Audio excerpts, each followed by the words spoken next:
परिधि बाथरूम से फ्रेश होकर बाहर निकली तो अपने कमरे का नजारा देखकर हैरान रह गई। फर्श पर उसका सूटकेस और बैग खुला हुआ था और उसके अंदर रखे कपड़े और सामान सब अस्त व्यस्त पड़े थे। पास ही बैठी उसकी दोनों नंदे कुछ खोज रही थी। परिधि का चेहरा अचानक सख्त हो गया। ये तुम दोनों मेरे सूटकेस और बैग में क्या खोज रही हो? तुम दोनों का सभी सामान मैंने पहले ही निकाल कर दे दिया है, परिधि ने तनिक रोष से पूछा। परिधि को सामने देख पहले तो दोनों सकपका गई, फिर तुरंत ही बहाने बनाते हुए बड़ी ननद सीमा बोली, भाभी, भैया ने ही कहा कि उन्होंने मेरे लिए एक ब्लैक कलर की ड्रेस ली, लेकिन बैग में नहीं था तो सोचा कि आप देना भूल गई होंगी, इसलिए वही ड्रेस खोज रही थी। परिधि ने गुस्से से उनकी ओर देखते हुए पूछा, ड्रेस मिला? नहीं भाभी, ब्लैक ड्रेस तो नहीं मिला, लेकिन एक रेड कलर का वन पीस दिखा। वो किसका है? बहुत खूबसूरत है और मुझ पर बहुत खिलेगा, मैं ले लूं? छोटी ननद रीमा दांत निपोड़ते हुए बोली।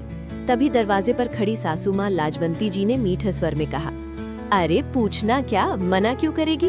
वैसे भी तेरी भाभी अब यहाँ ये सब कपड़े थोड़ी ना पहनेंगी। भाभी के सामान और कपड़े पर ननद का हक होता है, इसलिए तुम दोनों हक से ये ड्रेस रख लो।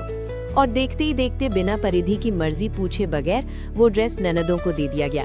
इसके बाद बैग में से खोजबीन करके दोनों को जो भी सामान अच्छा लगा वो भी उठा लिया गया। परिधि की शादी को अभी 1 महीना ही हुआ था। रस्मों रिवाज खत्म होने और सारे रिश्तेदारों के जाने के बाद वो अंशुल के साथ 1 हफ्ते का हनीमून मनाकर आज ही लौटी थी। वो बस थोड़ी देर के लिए फ्रेश होने बाथरूम गई थी और इतने में ही उसकी दोनों ननदों ने सूटकेस और बैग खोलकर जो पसंद आया बिना पूछे ले लिया। सास और ननदों के जाने के बाद परिधि चुपचाप सूटकेस और बैग में बिखरा सामान समेटने लगी। तभी उसकी नजर अचानक एक चीज पर जाकर ठिठक गई। उसका DSLR कैमरा गायब था। उसने घबराकर सारा सामान उलट पुलट कर देखा, सूटकेस, बैग और अपना हैंडबैग तक चेक कर लिया, लेकिन कैमरा कहीं नहीं था। परिधि को फोटोग्राफी खींचने का बहुत शौक था। उसने बाकायदा फोटोग्राफी का कोर्स भी किया था। अपने पापा से उसने यही एक चीज मांगी थी जब उसने ग्रेजुएशन में टॉप किया था।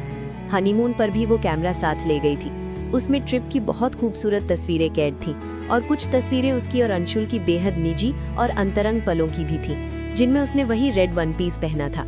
परिधि की आंखों में आंसू आ गए। उसने तुरंत अंशुल को फोन लगाया और रोते हुए बताया कि कैमरा नहीं मिल रहा। अंशुल ने उसे शांत रहने को कहा और साथ ही ये आश्वासन भी दिया कि कैमरा सूटकेस में ही होगा, क्योंकि उसने खुद उसे कपड़ों के बीच रखा था। परिधि ने एक बार फिर सूटकेस और बैग चेक किया और चीजों को याद करने की कोशिश करने लगी। तभी उसे ध्यान आया कि जब तक सीमा और रीमा कमरे में थी, कैमरा भी वहीं था, लेकिन उनके कमरे से बाहर जाने के साथ ही कैमरा गायब हो गया था। ये सोचते ही परिधि सीधे ननदों के कमरे की ओर बढ़ी। कमरे के पास पहुंचकर वो ठिठक गई। अंदर से दोनों ननदों की धीरे धीरे हंसने और फुसफुसाने की आवाजें आ रही थी। वाओ भाभी, कितनी सेक्सी लग रही है इस ड्रेस में। अरे भैया को भी देख, क्या लग रहे। अरे भाभी के गले में ये डायमंड की नेकलेस लग रही। लगता है भैया ने हम सब से छुपा कर ये भाभी को हनीमून गिफ्ट दिया है। मम्मी को बताना पड़ेगा। ये सब सुनकर परिधि का खून खौल उठा। अगले ही पल वो सीमा और रीमा के सामने खड़ी थी। उसे देखते ही सीमा के हाथ से कैमरा छूटकर गिरने ही वाला था, तभी परिधि ने झट से कैमरा पकड़ लिया। उसने पहले गुस्से से कैमरे को देखा, फिर सीमा और रीमा को, और अगले ही पल कमरे में एक जोरदार चटाक की आवाज गूंज उठी। सीमा अपना गाल पकड़कर खड़ी रह गई। परिधि बिना कुछ कहे अपना कैमरा लेकर अपने कमरे में आ गई और आने वाले तूफान का इंतजार करने लगी। कुछ ही देर बाद लाजवंती जी गुस्से में कमरे में आ पहुंची। बहू, तुम्हारी हिम्मत कैसे हुई अपनी ननद पर हाथ उठाने की? क्या यही संस्कार सिखाकर मायके वालों ने भेजा है? आने दो अंशुल को, आज ही तुम्हारा सूटकेस बंधवाकर तुम्हें मायके भेजती हूँ।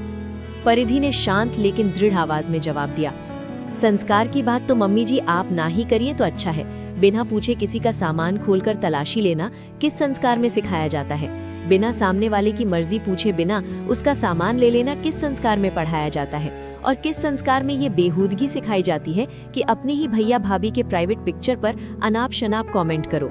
मेरे संस्कारों की दुहाई देने से अच्छा है मम्मी जी कि आप अपनी बेटियों को कुछ संस्कार और मर्यादा में रहना सिखाएं, क्योंकि एक ना एक दिन इन्हें भी ससुराल जाना है और अपनी जैसी या इनसे भी तेज ननदों का सामना करना है।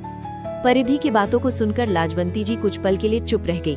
उन्होंने गुस्से से सीमा और रीमा को देखा और उन्हें लेकर कमरे से बाहर आ गई।